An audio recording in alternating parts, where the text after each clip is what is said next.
Tama ba na magmahal ka sa unang pagkikita lang? Nahulog na agad ang loob sa pagngiti pa lang, na para bang si Delo sa babae ay natitigang. Gabi-gabi ay magkausap, kaso sa busy lang. At busy lang ako kapag ikaw na ang kachat ko. Sakto, sa'kin ay ikaw na ang lahat ko. Ang dami kong babae dati, ngayon walang masabi. Di ko akalain na ikaw ang katapat ko. Ba't ko ba naisipang ikay titigan? Ngayon damdamin bumukso, hindi na mapigilan. At di nahihiligan pagpuyat ko sa gabi, para lang makita ka nag-a-addict na sa kape. Kung pwedeng makatabi, di na ako mapakali. Umaasang bukas ay makakausap ka uli, para lang sa'yo ang lahat iniisang tabi. In love na talaga ako, si Cupido kasi.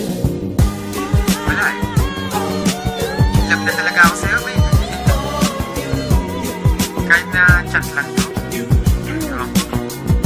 ang tama ako sa'yo talaga. Babe, mahal kita.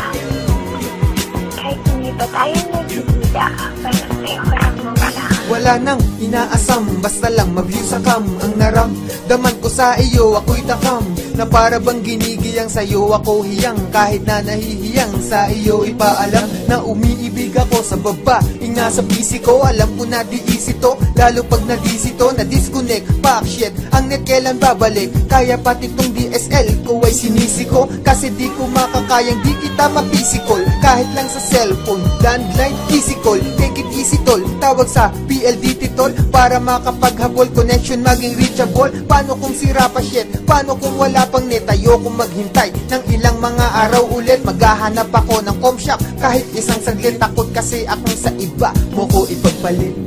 Mano, pwede mo mag-rent ng computer? Isang oras lang po. Lahat ginagamit? Wala na pong available? Wala. Dalawa kayo sandali lang po. Wala na talaga eh. Balikan na lang kaya. Malayo pa po yung bahay namin. Wala tayong magagawa. Sige na po. Wala eh. Nasasabik ako sa'yo at hindi na ko mapalagay, dahil pag di kita kausap, ako'y hindi sanay, kaya diretso login.